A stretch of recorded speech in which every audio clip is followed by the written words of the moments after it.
me help you with the difference, Ms. Ferraro, between Iran and the embassy in Lebanon. Iran, we were held by a foreign government.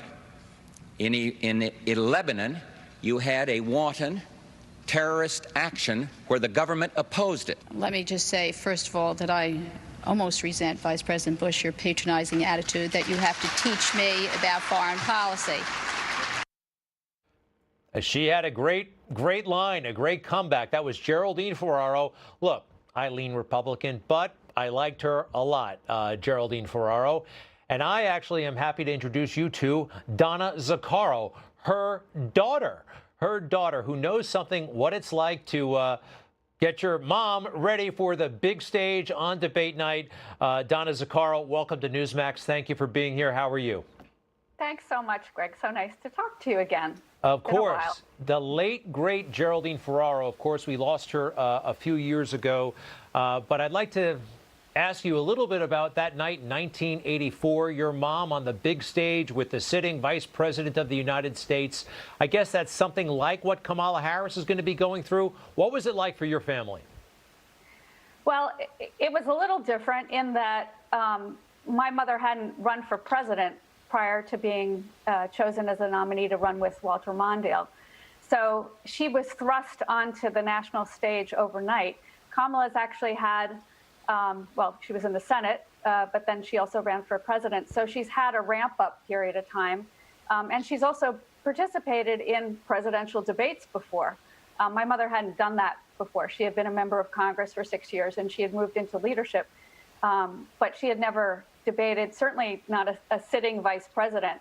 So I'm sure there's a lot of pressure on Senator Harris as well.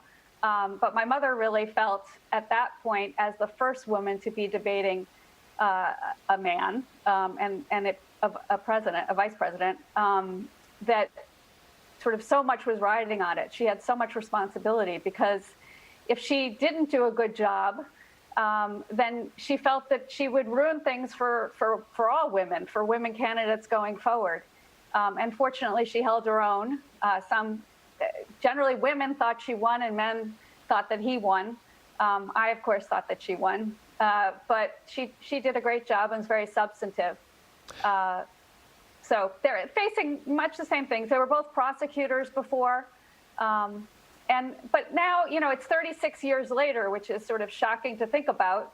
You know, now I think people, even though she'll be subjected to the same criticisms and the same attacks, or some of them, as my mother was subjected to being the first, there are now people who will stand up for her and will call sexist attacks or racist attacks for what they are. Well, a couple of things. Number one, I called it a draw. I think the vice president did very well. I think your mom did very well, really holding her own. And you're right, that was like an overnight, she was an overnight sensation. She went from member of Congress, only what, I think 3 terms, and there she is on the national stage, and she was cool as a cucumber, right? And by the way. Yeah, I mean, that's one of the things that actually, going back and doing the documentary about my mother, Geraldine Ferraro Paving the Way, one of the things in looking at all the footage, you know, she never thought that she couldn't do any job that was put before her. She thought she could be vice president. She thought she could be president if need be. So, I mean, you know, that level of self-confidence was really astounding, actually. So, look, back then, I think the media, they were too hard on your mother. And right now, I think they're being too easy on Kamala Harris.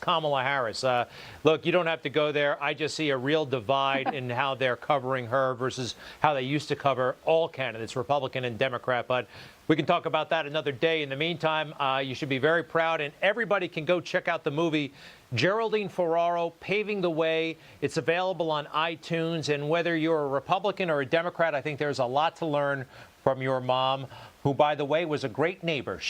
We lived in the same building for a while in Washington, D.C. We appreciate it very much, Donna. She always enjoyed seeing and talking to you, too. So I really appreciate your keeping her memory alive. Oh, it's my pleasure. Donna Zaccaro, thank you so much. Again, the name of the movie, care. Geraldine Ferraro, Paving the Way. It's been out for a couple of years now, but it's a goodie. You just watched Newsmax TV, America's fastest growing cable news channel, now in more than 70 million homes. You can get Newsmax TV on your cable system or check your cable guide. And if your system doesn't carry Newsmax, call them, tell them you want Newsmax TV, because we're real news for real people.